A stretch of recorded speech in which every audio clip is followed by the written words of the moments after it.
This small business e-commerce store made $391,748.08 in just 30 days with our ads after only spending $1,449.07. That means that they made back more than 270 times what they spent on their Facebook ads. A lot of business owners, and unfortunately the marketing agencies they sometimes partner with, make the mistake of focusing solely on getting the sale or getting the lead without paying attention to how much they're spending to acquire that sale or lead. But that e-commerce store result would not have been as impressive if they made $391,000 and spent $390,000 to get it, right? That's why your ROI and ROAS is so important. ROI stands for return on investment and ROAS stands for return on ad spend. So they're very similar, but ROAS is what's commonly tracked in your Facebook Ads Manager because you want to know that your ads are profitable. So today we're going to talk about what steps you need to take to skyrocket your ROI from Facebook ads and actually start profiting. And in case you don't know, I'm Brandy with Life Marketing,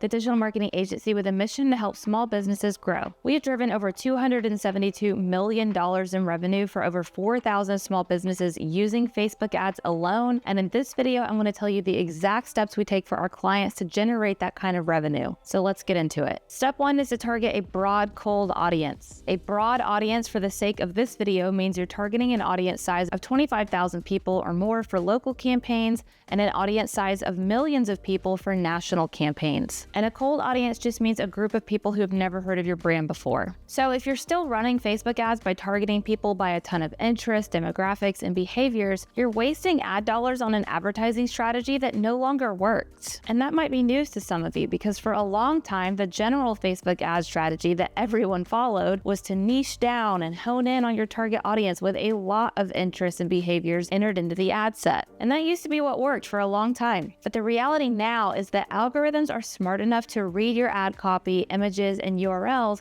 and find the audience that's most likely to convert based on those things. You're actually hindering the ad algorithm's ability to do that by giving super strict constraints in the targeting. So when you're setting up the ad set level of your ad and you're telling Facebook who to show your ad to, you want to go one of two routes. The first route is to solely include demographic details like gender, location, and age, because these are targeting options that you can be 99% sure of. For example, if you have a female-centric salon in Phoenix, Arizona, then you can be 99% sure that your audience will be female and live within a certain mile radius of your salon. So in that instance, those will be the only two targeting options that you need to use, gender and location. The second route is to target a lookalike audience. A lookalike audience is a group of new people who have never heard of your brand before that Facebook finds who look like your existing customers, making them the most profitable cold audience you can target because they have the same makeup and buying patterns as your existing clients and customers do. If you have more than 1,000 clients or customers,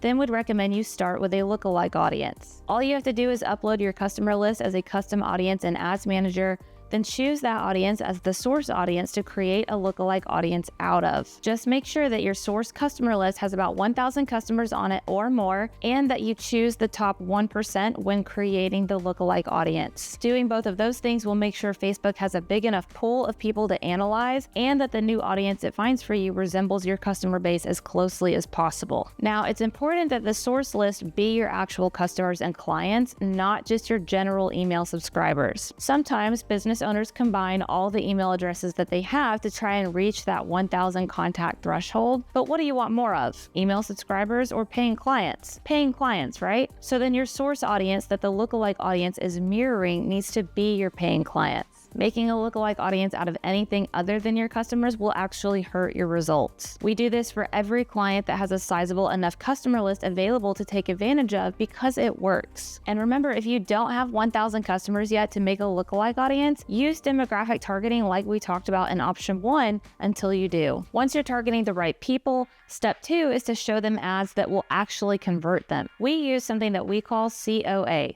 customer-oriented ads. A lot of business owners make the mistake of running ads that are all about them and not their customers. Business-oriented ads sound like this. We're an award-winning company. We have the best of the best team members. We have the latest technology. We're running a sale, and so on. Customer-oriented ads sound like this. You can accomplish XYZ faster, better, easier, for less using our product or our service. Instead of focusing on all the bells and whistles of your product or service, focus on the benefits that your your customers experience from using your product or service, or the pain points and frustrations that they can now avoid by using your product or service. I'm telling you, from the thousands of ad accounts that we've managed, fixing this alone will make a world of difference in your ad results and therefore your ROI. All right, step 3 is to optimize your Facebook pixel for your end goal. I'll explain what that means in a second, but if you're a service-based business, just know that this step is important because this is the step that's going to prevent you from getting fake leads from Facebook that you never hear back from. Your conversion event in your Facebook ad campaign tells the algorithm what to optimize for, or in other words, what to look for, like what kind of results to bring in, engagement,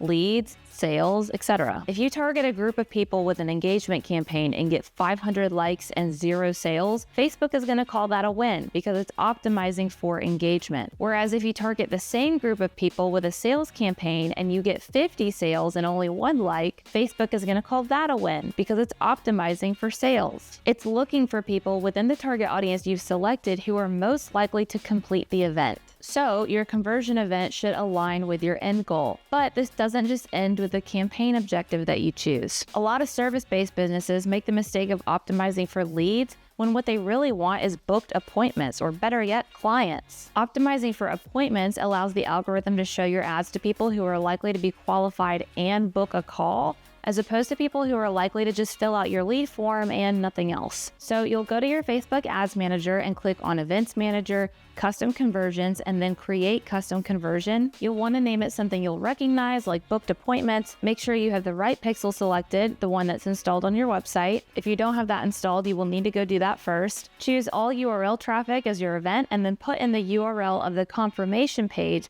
people land on once they've scheduled an appointment. You can either do URL contains or URL equals. If you do equals, it needs to be the exact URL, then hit create. Then when you're setting up your ad in the ad set level, make sure the same website pixel is selected and choose that custom conversion you just made as your custom conversion event. Again, this tells Facebook, hey, we want to find more people who are like these people that actually booked the appointment, not just people who fill out the lead form and nothing more. If you're in e-commerce, create a custom conversion for people who spent an X amount of money or made repeat purchases, so that Facebook can get smarter at finding more people who will do the same. The last step is to nurture your leads and customers that you get from Facebook in the specific way that I'm about to tell you. And before you click out, I'm not just talking about your basic CRM or your typical automated text and emails. I'm talking about a full sales funnel that maximizes not just leads, but the quality of your leads, not just sales, but the dollar amount of your sales. I break down the full sales funnel that we use for ourselves and for our clients in this video, so I'm not going to rehash everything I shared in that video again here. I will link it below in case you want to watch it next, but I'll give a quick sum up. This is a sneak peek at the bulletproof sales funnel that we use for ourselves and for our clients. And there are a couple things in particular that make this really work. Not only do we have automated texts and emails in place, but we have a custom set of them for every single step in the funnel, so that we are always encouraging leads to take the next step. A lot of business owners make the mistake of either not having any automated follow-up texts or emails in place at all, or they do, but they only have one set of them that gives one mass CTA, or call to action. The problem with that is people who have filled out your initial lead form are at a different stage than people who have scheduled a call with you, and therefore they need to receive different CTAs. The other things about this funnel that really make it work include the survey piece and the trackability of every step. So the survey is a more in-depth questionnaire for leads to fill out after they've completed the initial lead form. I've seen a lot of business owners make the mistake of either asking name, number, and email and that's it, or they ask way more than just name, number, and email and include way too many questions on that initial lead form. It's okay to include one custom qualifying question in addition to their name, number, and email, but anything beyond that and you drastically decrease the likelihood of someone completing the form. On the other hand, if you're only asking for their name, number, and email, you're probably not getting all the information you need to know whether they're a qualified lead or not. So our solution to this is after they complete that initial lead form, prompt them to complete a more in-depth survey or application. This is your opportunity to do two things. Number one, sort out the serious leads from the unserious leads, and number two, sort out the qualified leads from the unqualified leads. Then after they've completed the survey or application, you should have two pools of people: the ones who filled it out and didn't quite meet the standards or qualifications that you were looking for, and the ones who did. The ones who are qualified should be sent to your calendar page to book a call, but the ones who are not qualified should be sent to a different thank you page that does not have your calendar on it. A lot of business owners make the mistake of sending everyone to the same thank you page, and what you get is a calendar filled with scheduled calls from leads who are not a good fit for your business. Unqualified leads shouldn't even get access to your calendar link, and this is the most effective way that we've seen to keep that from happening. And then lastly, the trackability of everything makes things so much easier for the Facebook ad algorithm because it can see who successfully made it all the way through the funnel